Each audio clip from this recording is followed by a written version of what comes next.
আগামী সোমবার সুপ্রিম কোর্টে ফের শুনানি রয়েছে। আর এই মুহূর্তে যে খবর, যে সোমবার দিনও মমতা বন্দ্যোপাধ্যায় তিনি শুনানিতে উপস্থিত থাকতে পারেন, কি তথ্য রয়েছে আমি চলে যাব আমাদের প্রতিনিধি অতনু হালদারের কাছে। অতনু, দেখো, এই মুহূর্তে যেটা জানা যাচ্ছে যে সোমবার দিন কিন্তু এই মামলার আবার শুনানি রয়েছে। সুপ্রিম কোর্ট সব পক্ষকে তার জন্য নোটিশ সার্ভ করতে বলেছে।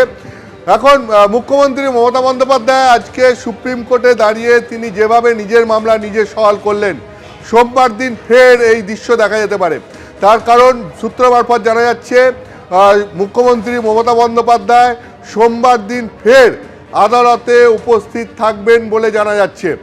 মুখ্যমন্ত্রী মমতা বন্দ্যোপাধ্যায় তার এই মামলার শুনানির সময় আজকে নিজে উপস্থিত থেকে যেভাবে সওয়াল জবাব করেছেন, ঠিক একইভাবে আগামী সোমবার এই মামলার পরবর্তী শুনানির দিন তিনি আবার সুপ্রিম কোর্টে হাজির হবেন এবং হাজির হয়ে আবার নিজের মামলার শুনানিতে তিনি নিজে সওয়াল জবাব করবেন, এটাই সূত্র মারফত জানা যাচ্ছে।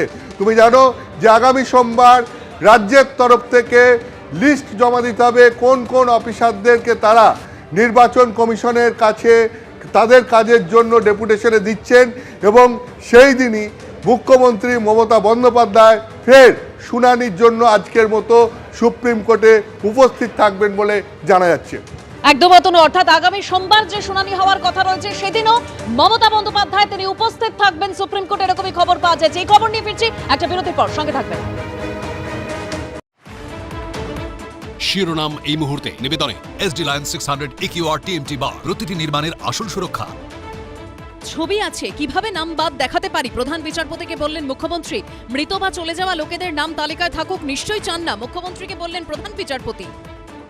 নির্বাচন কমিশনের শুনানি শেষ হতে বাকি 4 দিন, এখনো হিয়ারিং হয়নি 63 লক্ষের, প্রয়োজনে সময় বাড়াবে আদালত, দাবি কল্যাণের। সোমবার পরবর্তী শুনানি, সব পক্ষকে নোটিশ।